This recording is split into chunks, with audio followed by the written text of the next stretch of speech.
Star Trek, Voyager Season 3 cleverly made fun of a systemic problem the franchise has with holodeck episodes. Like some other Star Trek TV shows, Voyager Season 3 was in many ways the beginning of a turning point for the show, where better quality episodes began to appear with more frequency than Seasons 1 and 2. Especially toward the end of Season 3, when Voyager was moving towards some big shifts at the start of Season 4, the season picked up momentum, delivering several great episodes in a row. One of these episodes, Voyager Season 3, Episode 25, Worst Case Scenario, included a holodeck-centric storyline. The episode's plot revolved around a holonovel about a mutiny by Voyager's Maquis crew members written by Tuvok, Tim Russ, as a training exercise. When it was revealed that the program was unfinished, Tuvok and Tom Paris, Robert Duncan McNeill, took it upon themselves to continue it at the crew's request. At the end of the episode, however, Voyager's cast of characters began suggesting ideas for other holonovels Tuvok and Tom could work on, such as a western or a detective story. Voyager's worst-case scenario made fun of how repetitive Star Trek's holodeck programs are. Voyager pointed out that Star Trek doesn't get creative enough with its holodeck programs. With these two innocuous lines, Voyager cleverly made fun of the limitations that constrain even Star Trek's best holodeck episodes.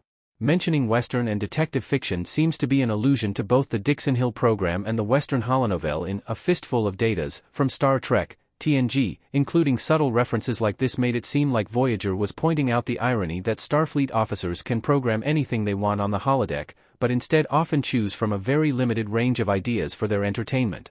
The scope of what the holodeck can create is supposedly limitless, but characters always choose from very basic tropes, or often a literary takeoff like Sherlock Holmes or Jane Eyre. This was started in TNG with the introduction of the holodeck and Star Trek's first holodeck-centric episode, The Big Goodbye.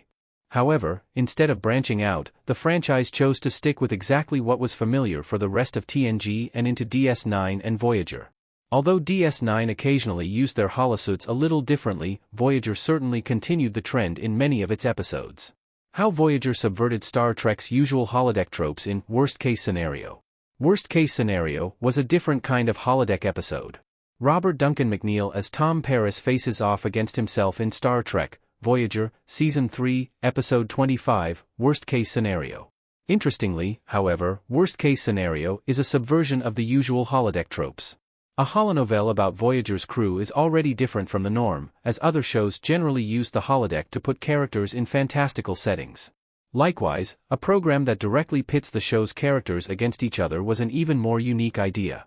It was also realistically something only Voyager could do given that half the crew was former Maquis.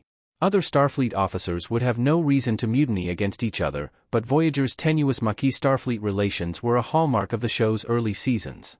Unfortunately, Worst Case Scenario proved to be the exception rather than the rule, and Star Trek, Voyager continued to use its holodeck in the same, uninspired vein for the rest of its run. Additionally, since the series ended in the early 2000s, there have been hardly any holodeck-related episodes in other franchise projects, providing Star Trek with no chance to break the mold. Hopefully, future projects, especially ones set in the far future established by Star Trek, Discovery, can provide opportunities to switch up the usual holodeck formula.